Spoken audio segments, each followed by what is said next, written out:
Hello, everyone. Luciano Oliveira, Oliveira Lawyers. Today is Sunday, July the 6th, 3:30 Rio de Janeiro time. We are starting one more live stream. And as usual, you have a priority to suggest topics of your interest to be discussed here in our channel. Remember, it doesn't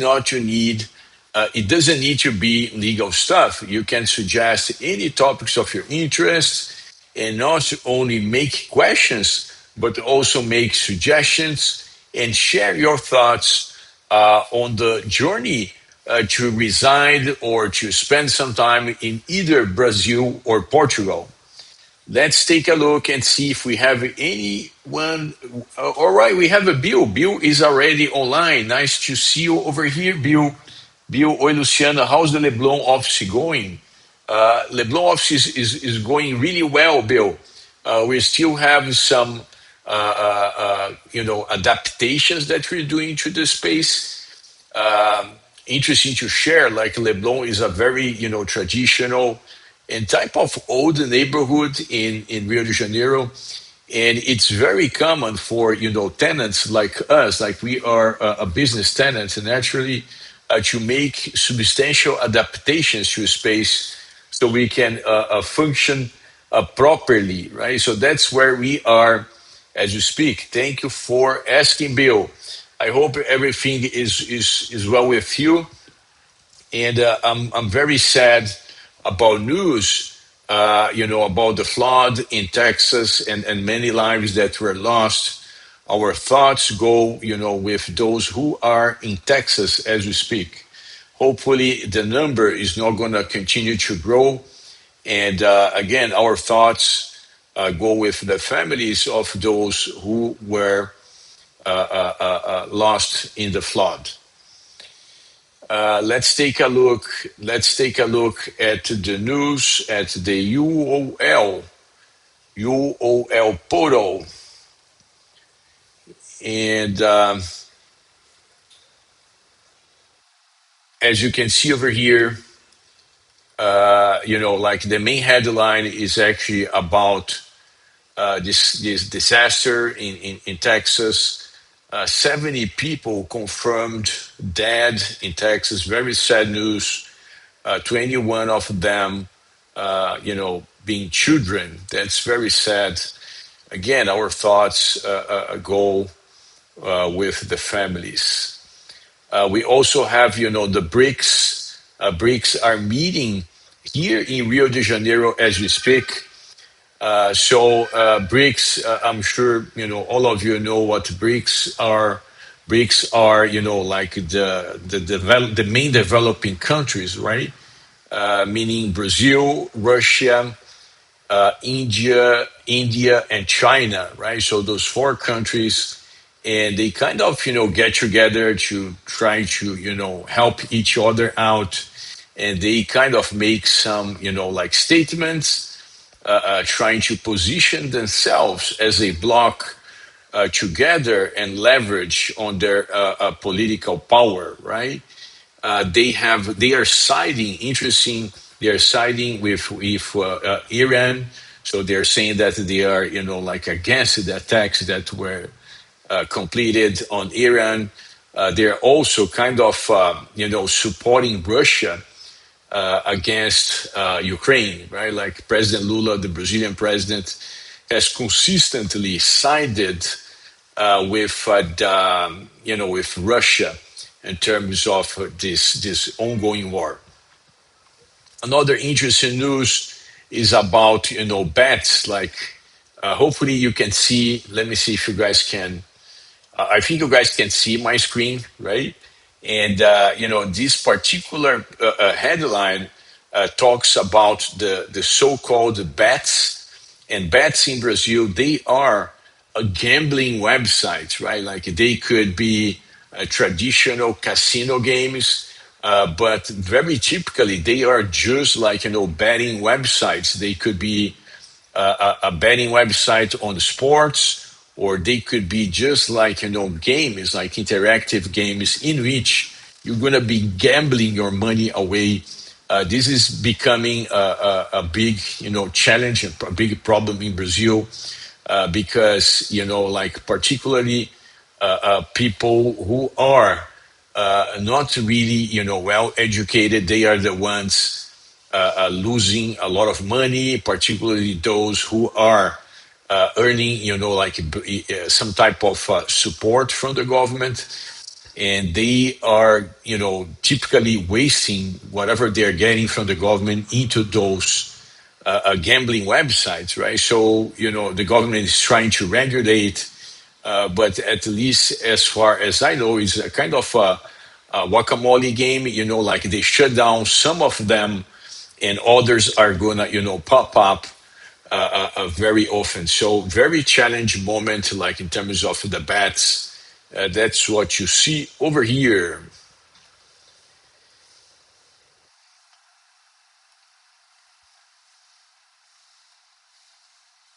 All right, let's go back and see if we have any topics of interest to our audience. Marisa Navas, boa tarde, Dr. Luciano. Amamos sua live. Thank you for your support, Marisa. Thank you so much for being here, and thank you for your support and Ricardo's support in Lisbon, Portugal. Joe, boa tarde. Olá da Pensilvânia. Good afternoon, Joe. Good to have you over here. Sherry Mitchell, boa tarde, Luciano. I just came back to New York from Rio on Monday. All right. I hope you had a nice trip back to New York, Sherry. How was your stay here in Rio? Did you like it? Like, was it like where you were staying in Zona Sul, right? Zona Sul, for those who don't know, is like a combination of like those famous neighborhoods such as Leblon, Copacabana, and Ipanema, right? Another major one nowadays is going to be Barra da Tijuca. Barra da Tijuca is almost like a city by itself. Is just huge, right? Barra da Tijuca is also known as just Barra. So let us know, Charing, where did you spend your time here in Rio de Janeiro? Yokora, hi Yokora, good to see you. Olá, Luciano, watching from San Antonio, Texas. Can't wait for our first trip to Brazil, Rio de Janeiro for New Year's. Exactly, Yokora. You're gonna have a blast, I guarantee. I pretty much love Rio de Janeiro. I am actually originally from São Paulo, but I think Rio de Janeiro is unbeatable from a nature, a beauty perspective, right? Like I mean, even though I also love the northeast of Brazil, I spend a lot of my time in Fortaleza area, right? Not exactly Fortaleza, like south of Fortaleza, but listen, Rio de Janeiro, because of the geographical structures, right? Like the different peaks and mountains and valleys, it is just like out of this world, right? Like I mean, sometimes I watch YouTube videos or like TikToks or Instagrams from foreign citizens producing content in Rio de Janeiro, and they are very often adamant that Rio de Janeiro, that there is nothing really like Rio de Janeiro, right? Rio de Janeiro is pretty unique. And, for those of you who are concerned about safety, right? Like there are always some things you can do, like to avoid or to reduce, right? Like safety issues. But nowadays, in my opinion, Rio de Janeiro is actually safer than São Paulo, right? Like, I mean, in São Paulo, when you are in the downtown area or, many other areas, you cannot even use a cell phone when you are, on the streets. And in Rio de Janeiro, particularly if you are in Leblon, Ipanema, right? Like, I mean, or many places in Barra as well, never saw like people having problems with using cell phones like on the streets, right? So just to share some light, of course, like whenever you see about organized crime, sometimes there is like infighting between organized crimes, different factions. And yes, it draws attention big time, and it is a problem indeed, right? Like we don't need to sugarcoat the reality, but this is going to be typically restricted to some very specific areas of the city, right? So if you are in Ipanema, if you're staying in Leblon, if you are in most of Barra da Tijuca, right? Like, I mean, you're not going to be even seeing any of that, okay? And also comparing to Cancun, right? Like Cancun, I've been to Cancun, to Playa del Carmen many times, and I don't know if it is a coincidence, but every single time I went to Mexico and I stayed in the I think it's Yucatan Peninsula, where you find Tulum, right? Playa del Carmen. I always saw something bad happening, right? Like, I mean, a gunfight, or like, I mean, I would kind of hear the gunfight, like it wouldn't be in front of me, but I think I've been there 4 times, right? Like not that many times, but more than once or twice. And in every single time I went to, either Cancun, Playa del Carmen, Tulum, I would see something bad happening, right? And I come, very often to Rio de Janeiro, actually, dozens, if not hundreds of times. And I don't recall the last time I saw something, like serious happening, like, uh, uh, um, a gunfight I never saw in Rio de Janeiro. Okay, so just sharing another perspective. Again, there are certainly safety problems not only in Rio de Janeiro, São Paulo, but throughout Brazil. But I think that specifically for Rio de Janeiro, I don't know. I don't think that the news coverage represents the type of feeling that I have in Rio de Janeiro, if you will. All right, Dragon. Hi, Luciano. Good to see you. I successfully got my e-visa. Very good news, Dragon. Good to know. A question from Dragon. Can I refund my return ticket since we are doing the digital nomad residence in Brazil? Now that I have secured the e-visa, I no longer need that ticket. Yeah. All right. So, Dragon, there is, I would guess, right? It's always a kind of estimate. We never know. But in theory, you could be asked for the return ticket when you arrive in Brazil, because you're going to arrive in Brazil under the e-visa. And just as for you to get the e-visa, you are required a round trip ticket, meaning you need to have a ticket to enter Brazil and another ticket to leave Brazil, right? So if you want to ask for a refund for your round, ticket, meaning for the return piece of your round ticket, I would advise you to wait for you to enter Brazil, because since you are using the e-visa, it is possible that the Brazilian immigration is going to ask to see your return ticket, right? And naturally, you could cancel and show on paper that you bought it, but that wouldn't be very straight. So my actual recommendation, Dragon, would be for you to wait until you enter Brazil, and then yes, you can ask for a refund on your round ticket. I hope that makes sense. Serene, I usually stay in Madureira, closer to Portela Samba School.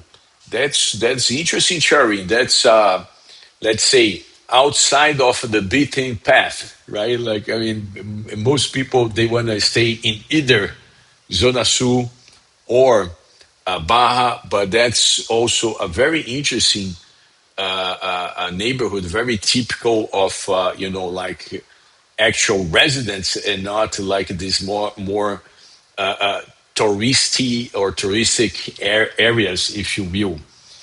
Thank you for sharing. Dragon, it doesn't matter where you go and where you live, anywhere in this world, you should always keep your wits about you. Exactly, Dragon. There you go. That's a nice take, right? It's not just Brazil, it's not just Rio de Janeiro. right? Like, I mean, I think you should always be conscious about your choices, about, keep aware of your environment. And that's for sure. Nice sharing. We have Julia back. Hey, how's it going, Julia? Good to see you over here. Julia is asking, do you know how long it might be to get the family reunification visa once all the paperwork is passed in?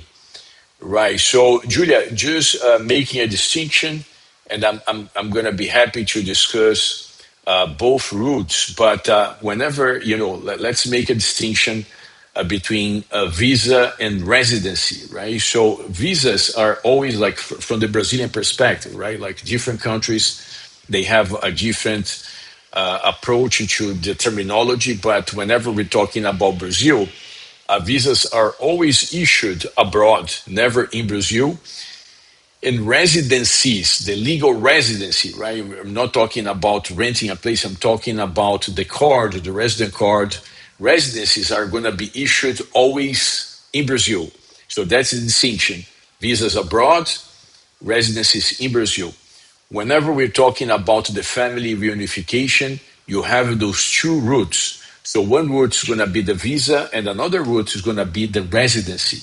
Okay? The visa, whenever you apply for the family reunification visa, you're going to apply at a consulate or the consular department of an embassy. Of course, we're talking about Brazilian consulates and embassies. And whenever you secure the family reunification visa, all you're getting is a 12-month period of time of allowed stay in Brazil, right? So that's a very common confusion. I'm not saying that you are confused.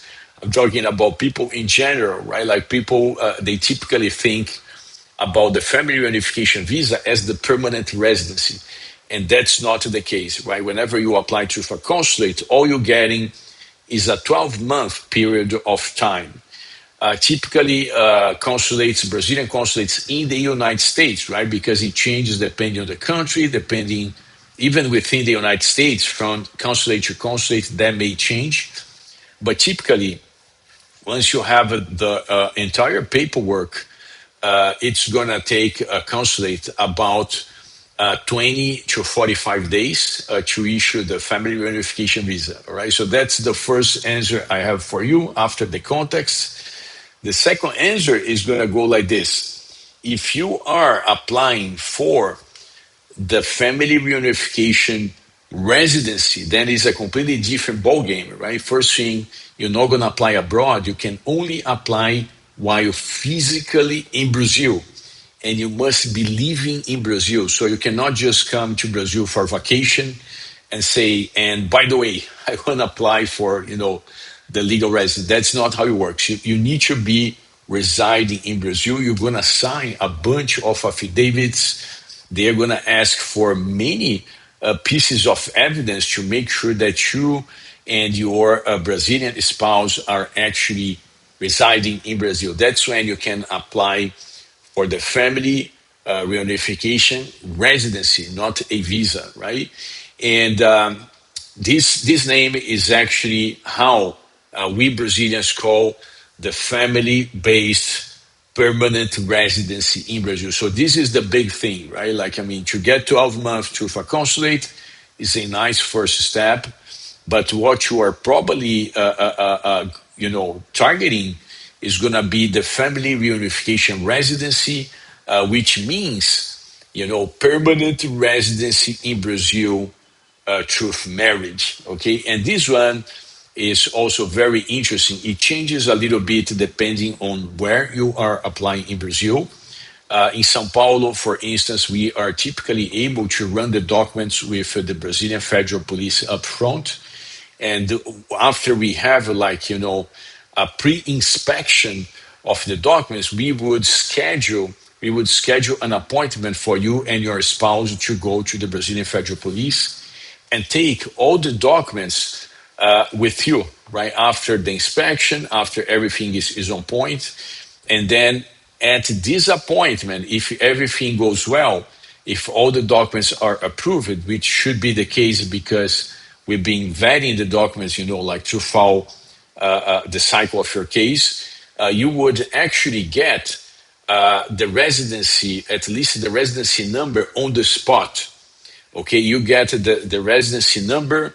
They give you like a print out with your picture on it, information, like about you, about your spouse, your parents' names, right? Brazilians or the Brazilian government is pretty attached to people's parents' names. So this is going to be on your protocol, on the printout.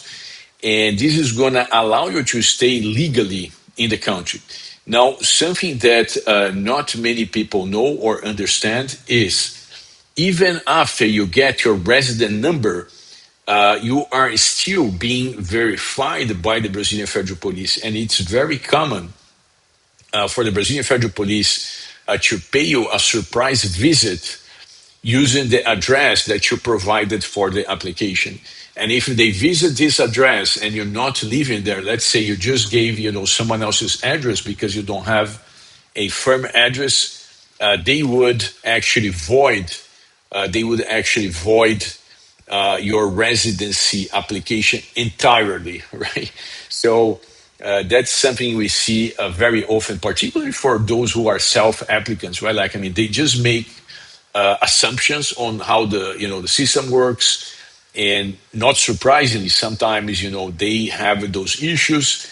If the Brazilian Federal Police thinks that you did that in bad faith, they could even prosecute you criminally for providing false information. Because remember, during the process of applying for the family reunification residency in Brazil, you're going to make a bunch of statements under penalty of perjury, right? And they clearly say so, right? Like, it's not like that they're hiding that this thing is serious. No, they actually give you a heads up that if you lie in the application, if you provide a bad address, right, that you're going to be prosecuted criminally for false statements to the Brazilian government, right? So, not that complex, but there are nuances that we see people kind of missing when applying by themselves.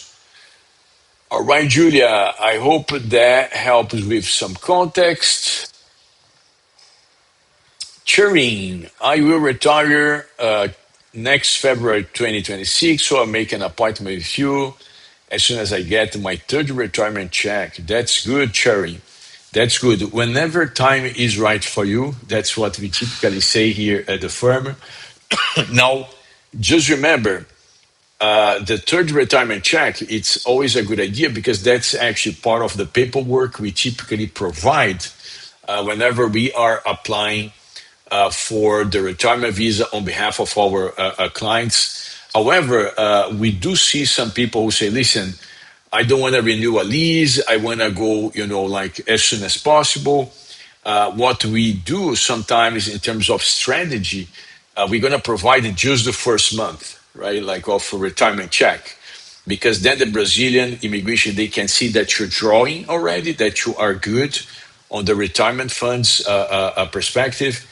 And if they flag your application as non-compliant because they actually ask you for 3 months, our strategy is that by the time that they are flagging, guess what? You're going to have the third check, right? So there is nothing wrong, at least when you are, being supported by a law firm in terms of applying with like incomplete paperwork. It needs to be a good faith kind of application, meaning that the vast majority of documents are in order.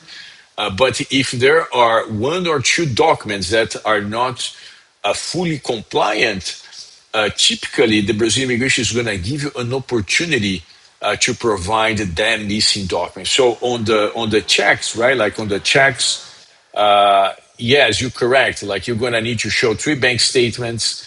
Like the Brazilian immigration wants to see that you have this consistent string of income coming on a monthly basis, bank statements for 3 months. However, again, if they flag as insufficient because you just provided one, when they flag you're gonna be like 2 or 3 months down the line, meaning that at the time that they flag, you're gonna have what they want, right? And so you could potentially start even before you have the three checks, right? So just sharing a strategy we have here at the firm, and it does work well for many people. Dano Gringo, good morning, Luciano. Good morning, Dano. Actually, good afternoon from Rio de Janeiro, US citizen here. Nice to meet you, Dano. I stayed in Brazil for 60 days early this year, April, May next month. I want to stay for another 60 days. Will I need to get an extension when I go back?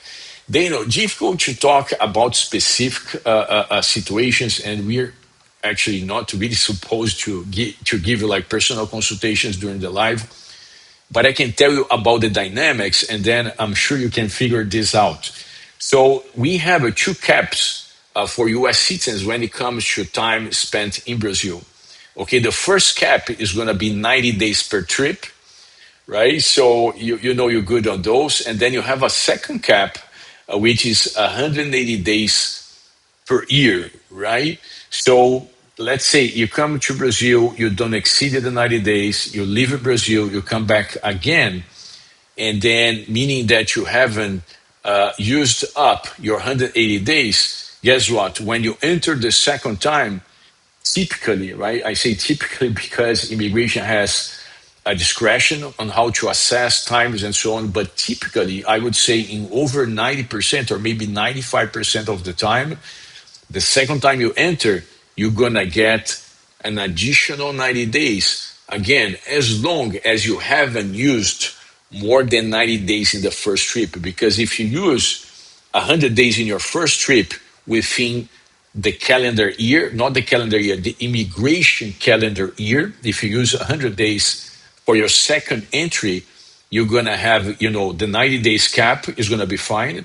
But when they look at the overall cap, for 180 days, it means you used up 100, so you're going to have just 80. Okay.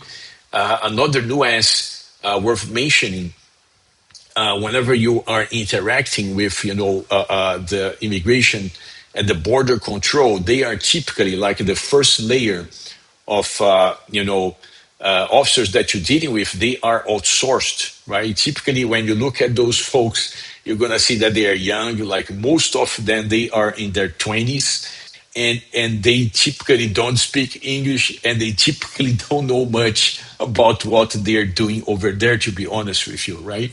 Because they are outsourced.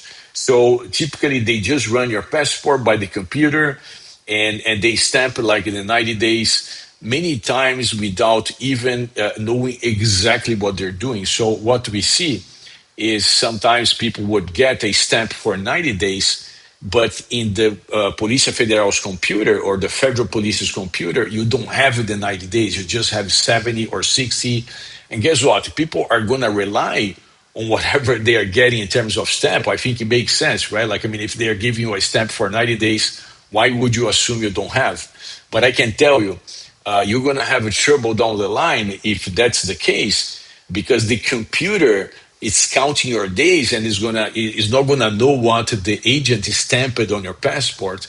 The computer is gonna say, well, he had like 60 days, but now he's staying like 70, 80, and this is gonna trigger the overstay penalty, right? Of course, particularly if you have the 90 days stamped, guess what? You can go back and fight this in terms of saying, listen, I couldn't know, like you told me 90 days, I stayed 90 days, not my fault. Not my fault, but then you need to interact with the Brazilian immigration.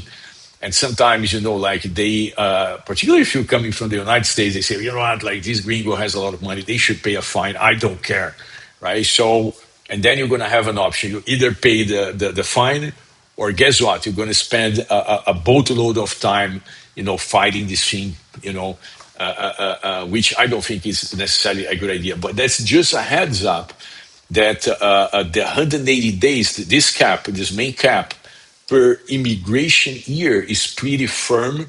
So if someone gives you a stamp for 90 days and you shouldn't have the 90 days, most probably than not, you're going to end up paying penalties because of this mistake. by the officer at the border control. All right, so that's something very nuanced. I wanted to share with you guys. I think it's good, particularly for those of you who, are usually working with the days, to avoid getting an extended visa, which, by the way, I think it's a pretty good strategy, right? Like, because another advantage of staying just 180 days in Brazil is that you don't cross, typically, you don't cross the 183 days, which is the trigger for tax residency in Brazil for time spent in the country, right? So I do like this strategy, particularly if again you're living in different countries. Now, of course, if you're coming to Brazil to call it home, right? Like, and you're gonna stay for most of the time in any given year, like the taxation is just like an outcome, and I think it is fair, and most of the clients they agree. If you live in a country, right, like I mean, you need to kind of respect and give something back in terms of taxes to the country. Ari, olá Luciano, this is Ari. Good to see you, Ari. Good to see you. How are things going? Are you coming to Brazil? Watch your Sunday live while sitting under an umbrella on the beach in Boa Viagem, Recife, having my second água de coco. There you go, Ari. Such good news. So happy to hear that, and so proud to be part of your journey, if you allow me saying so, Ari. So good.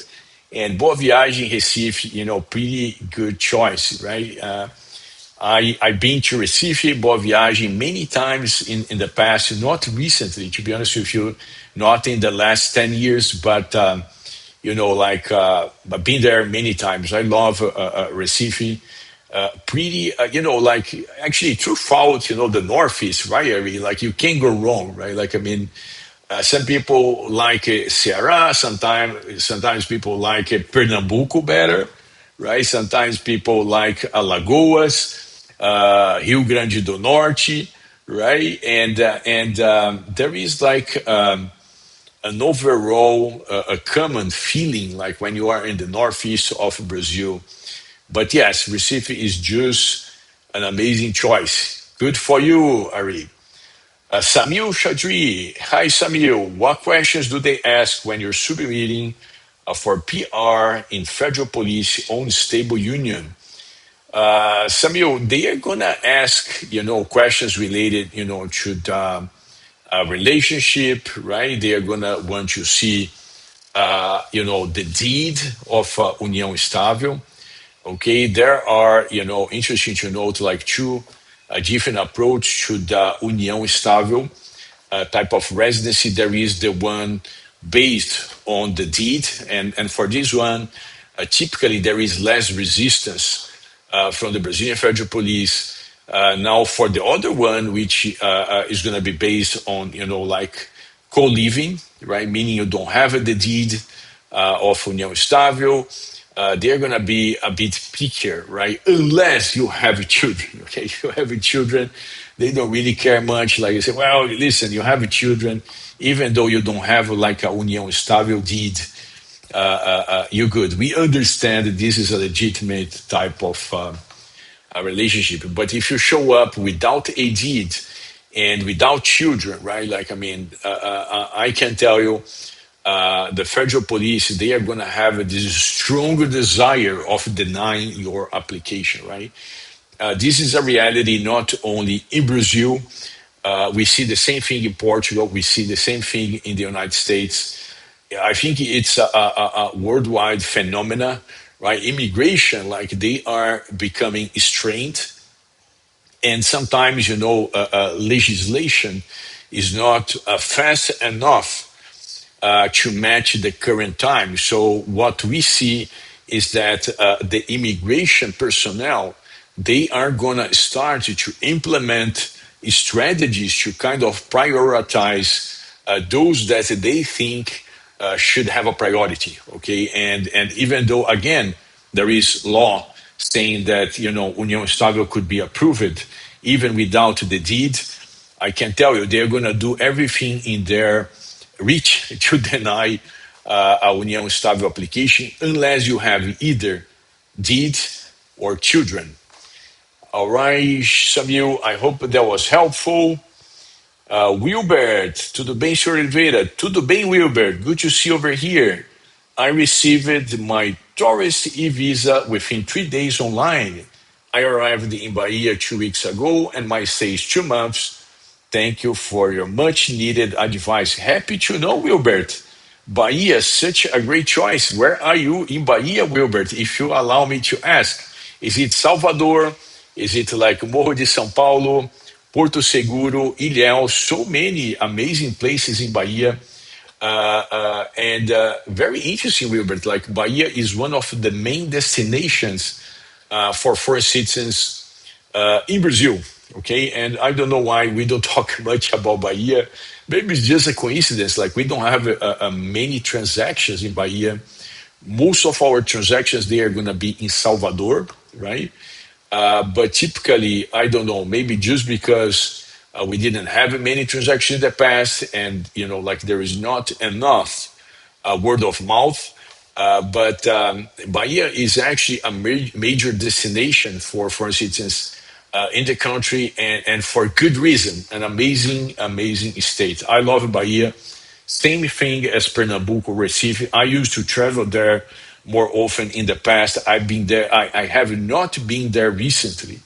Okay, but just because of like our business structure in Brazil, not for choice of not visiting Bahia by any measures. And another thing that is amazing in Bahia is capoeira, right? Capoeira is like is a kind of cultural because it's not sport, it's not just culture, is a mix between like sports and dance and a way for people to mingle and to build a community, right? Like the so-called capoeira, right? It's so amazing, and I love capoeira. I used to practice capoeira in my early 20s, right? So it was a really, really special type of activity, and it's good. Again, it's good for your body, it's good for your mind. You make friends, like you're part of a community. And Salvador Bahia, I would say, is the world capital of capoeira.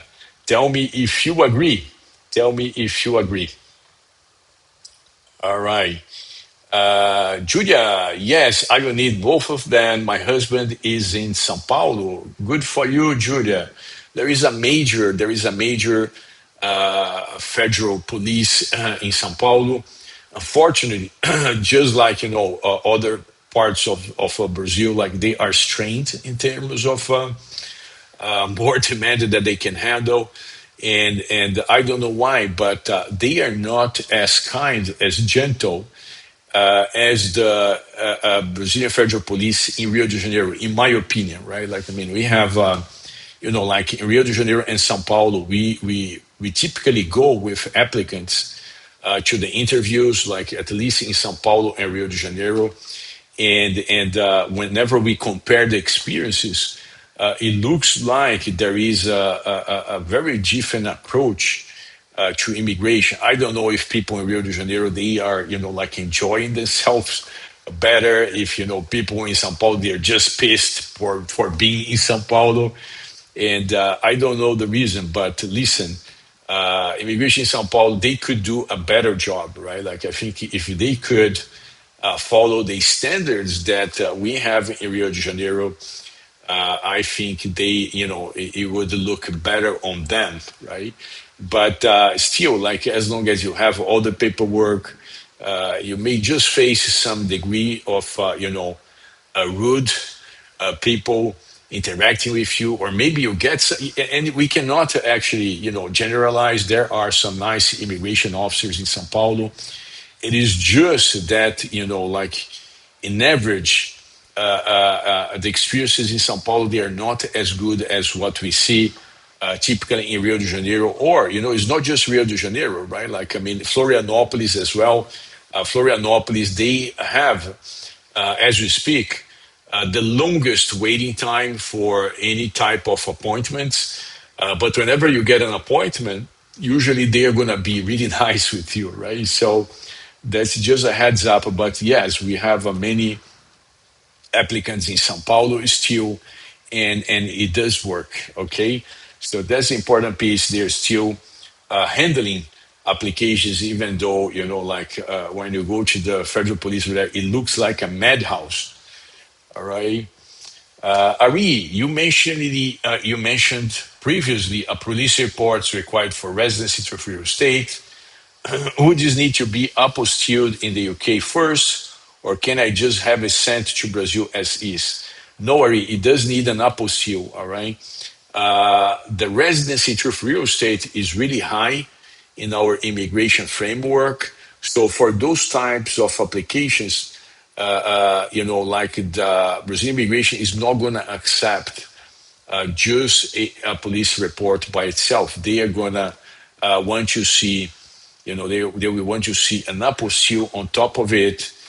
They are also pretty, for those higher level immigration pathways, they're gonna be pretty attached, to spellings and so on. So make sure, Ari, that whenever getting the, like the background check, the police report, that everything matches correctly, right? Like one of the challenges we have whenever people from Middle East or Asia, when they want to work with us, is like the problems with spelling, and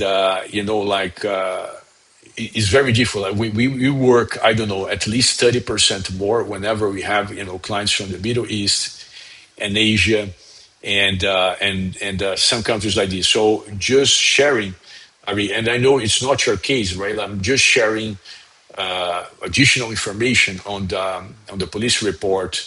Spelling matters, right? Like if spelling is incorrect, like this thing becomes a never-ending type of thing. And what is more interesting is that like whenever we have like people from the Middle East, sometimes they're going to ask for a discount. They're going to ask if they're not approved, if we're going to refund their money, right? Like I mean, it's tough to work with some segments of the immigration industry, because I mean it is an expectation difficult to meet, right? Like I mean, you need to work more, they want to pay less, and they have unusual expectations like, well, if I'm not approved, are you going to give my money back, right? Like I mean, what about the service that we provided? Like I mean, is it going to disappear? Like I mean, so that's why we typically try to work with like our main segments, like I mean the segments that we are more typically familiar with. And Ari, from the UK, you'll be a typical applicant, right, Ari? Of course. So, Julia, what if my husband and I are renting a place we are living in? Will that affect the process once I make it to Brazil? Not at all, Julia. Like, I mean, you don't need to buy a place naturally, right? Like, I mean, most of our clients for the family reunification residency, right? Or I actually like to say marriage-based permanent residency. Most of our clients, they are actually, renting a place. So renting is absolutely fine. You may need a letter from the landlord saying that you are renting the place. If you have a rental agreement that was notarized by a registry, that may work as well. There are other strategies, right? Like some people, they're going to be living with the relatives of the Brazilian spouse. In this case, we're going to provide our clients with a template for an affidavit to be provided by the family of the Brazilian spouse. So there are different strategies, Julia, and any of those things, they are going to be accepted, all right? Like you don't, naturally, you don't need to buy a place.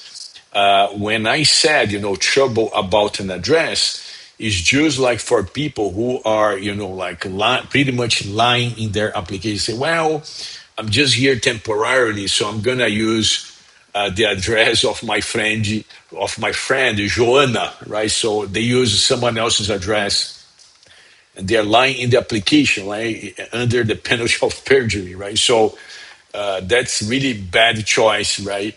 And we see that happening every now and then. Believe it or not, I don't know why people would do that. So as long as you're being truthful, like they are not gonna care if you are renting, if you are living as a favor in your Brazilian spouses, relatives' houses. That's absolutely fine. No worries about that, Julia. I would say just be mindful when providing the address, and remember that typically they may visit you after you get the residency number, okay? Which some people say, well, now that I got the number, like they're gonna leave me alone. That's not the case. They could, in our experience, like they can visit you, like, or they visit you, right? Like they could visit you even 6 months down the line. But in our experience, it is gonna be typically within the first 2 months after receiving your residency number. Okay, Julia. All right, Bill, Luciano, which island do you like the best and why? Ilhas Cagaras, Ilha Grande, or Ilha de Paquetá? Yeah, that's a difficult choice, Bill. Like two islands I like a lot is gonna be Ilha Grande. Ilha Grande is in Rio de Janeiro, right? There is another way of knowing about Ilha Grande.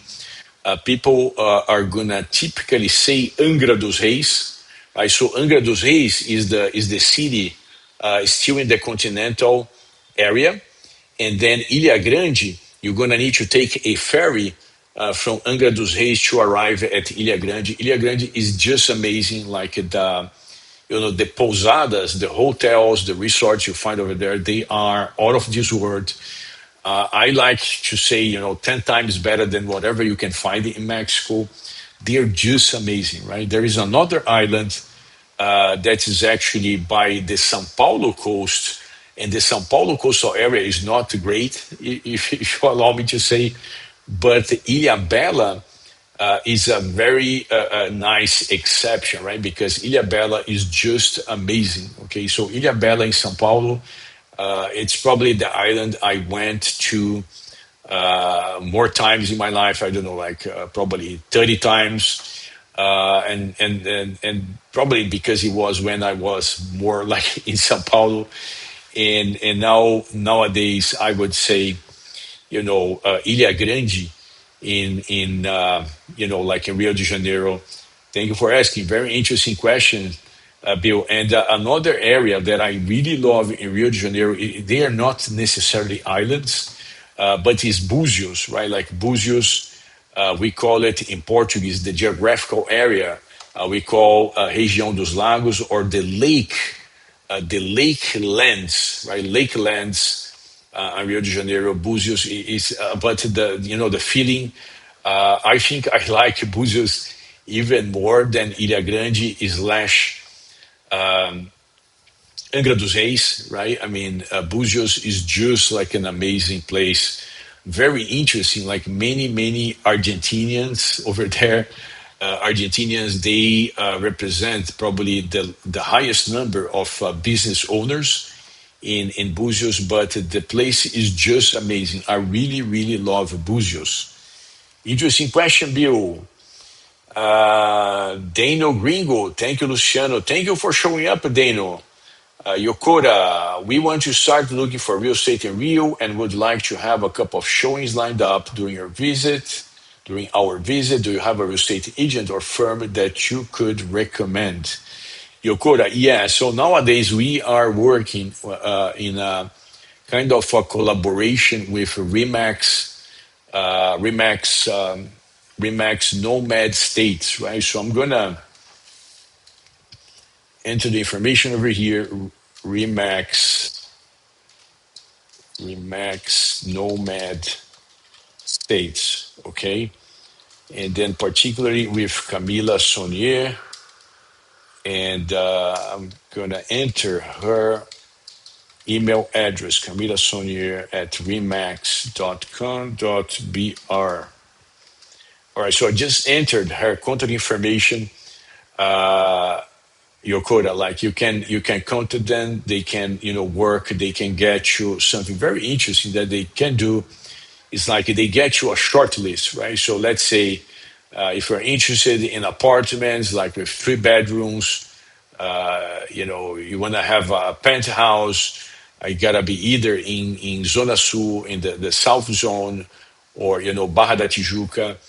So she's going to prepare a vetted a short list based on your requirements. Okay, and that's something she can do for you. And something else we've been working together is on sharing many of the requirements for the real estate investor with this particular Remax branch. So the idea is like, I mean, if you need a comprehensive service, you naturally hire us, and we've been very blessed. We have so many clients, and if you just want to buy a property, let's say if you're not certain that you're going to apply for the real estate investor visa, you just want to buy a property, sometimes not for the minimum amount.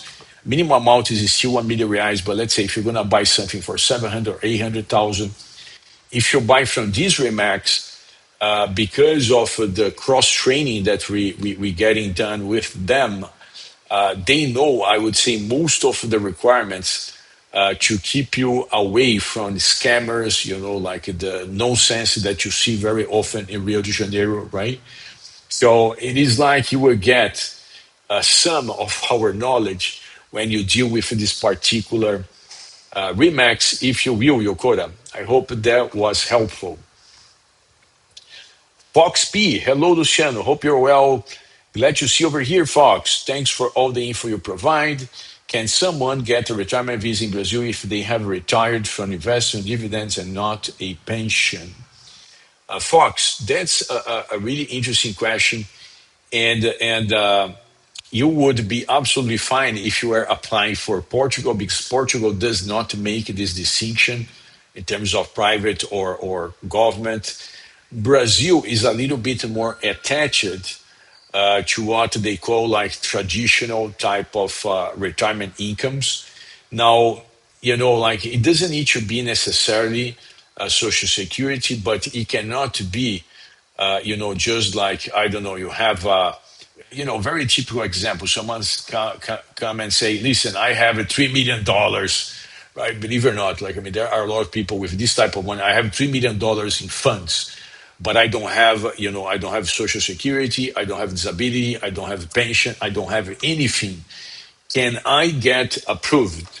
And I would say maybe, but from a very close interpretation of the regulation, you are not actually compliant, because Brazil says, listen, the majority of your retirement needs to come from a traditional source. Okay, it needs to come from a traditional source. Now, if you're doing like 401k, a Roth IRA, and you do have the $3 million, then yes, this would be compliant. Okay, what's not compliant is like any type of like straight fund, meaning not a fund that was designed as a retirement type of fund. Okay, so if you have a lot of money, but this a lot of money is not in a typical retirement fund, it's not compliant.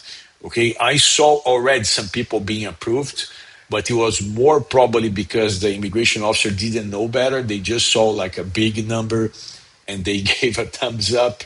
But like I would never advise a client without something typical of retirement to apply for the Brazil retirement visa or residency, right? Another nuance, Fox, that I think it's worth mentioning is that if you don't have the whole $2,000 in traditional retirement income, guess what? The regulation says that you can still apply as long as the majority of your income is coming from traditional retirement sources. So let's give you an example that's also very typical here at the firm. Someone is going to come and say, listen, my Social Security income is just 1,100, so I'm missing 900, right? So what we're going to advise this person is to go out there and get us passive income of the balance, the 900. So, or let's say if this person who has 1,100 in Social Security, if they also have a rental property for 900, in this case, yes, they are going to qualify.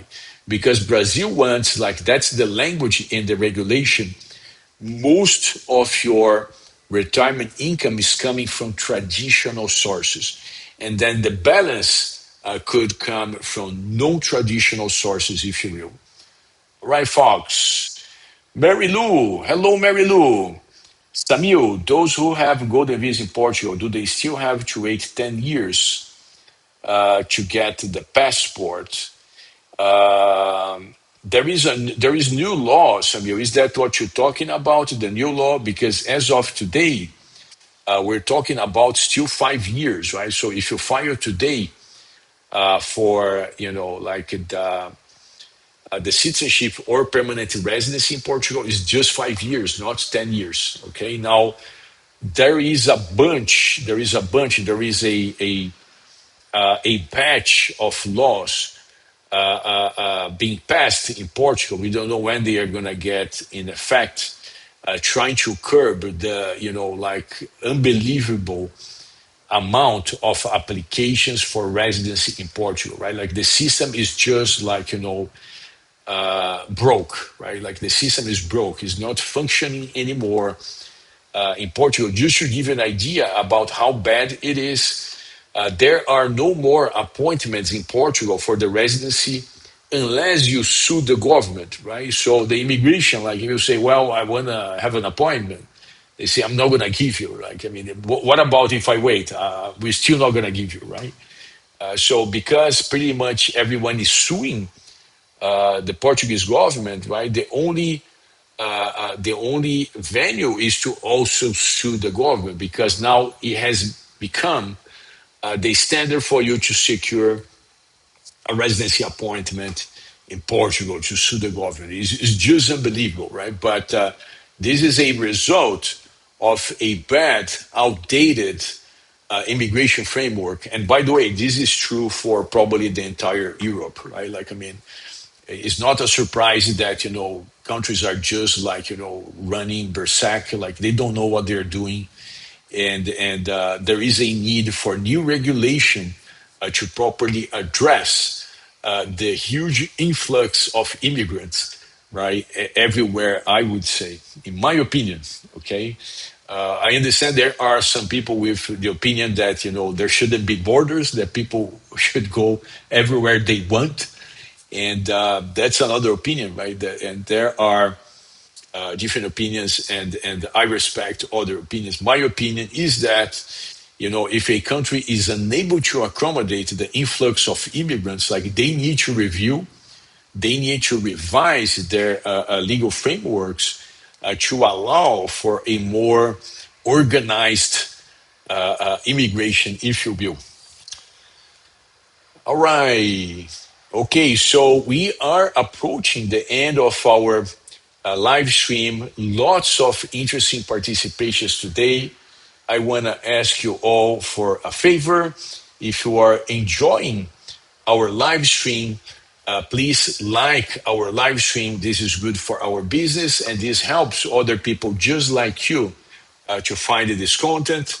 It is a content that is being generated not only by myself, but by your questions and inputs as well. So please like our video. Next live stream is going to be on Wednesday. Remember that on Sundays we meet at 3:30 Rio de Janeiro time. On Wednesdays we meet at 12:30 Rio de Janeiro time. So different times for different days of the week. We're probably not going to have a live stream on next Sunday, but we're meeting this Wednesday. All right. So if you want to make sure that you're going to remember about our live stream, you can come to our channel. You can click on the notify me button, and then YouTube is going to send you a notice when we are starting our live stream. All right. Let me get one last participation. Wilbert, I'm staying in the area of Lagoa de Freitas in Itapuã.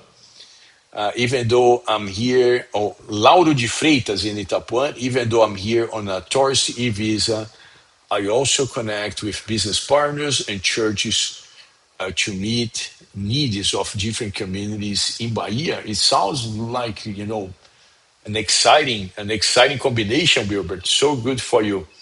Itapuã, right? I miss Itapuã. Lagoa de Itapuã, right? That's what you're talking about, right? That's an amazing area in Bahia. And yes, I mean, people in Bahia, they have a completely different take on life, right? Like, I mean, some other states, they are a little bit picky, or they pick on Bahia. Bahia has a slower pace of life. I think it's no offense to say so. People in Bahia, they have a different take. I mean, they are, naturally hard workers, but they would never go as people in São Paulo would, right? Like people in São Paulo, they are more like the type of workaholics, right? Like working 12, 14 hours a day, 5 days a week, sometimes even during the weekends. People in Bahia, they have this kind of respect for life, and they would never do such a thing. So, very different take, a very special state, if you will. So again, I want to say thank you to all of you for participating in our today's live. I want to invite you to show up again on Wednesday at 12:30 Rio de Janeiro time, and wishing you all a blessed rest of your Sunday.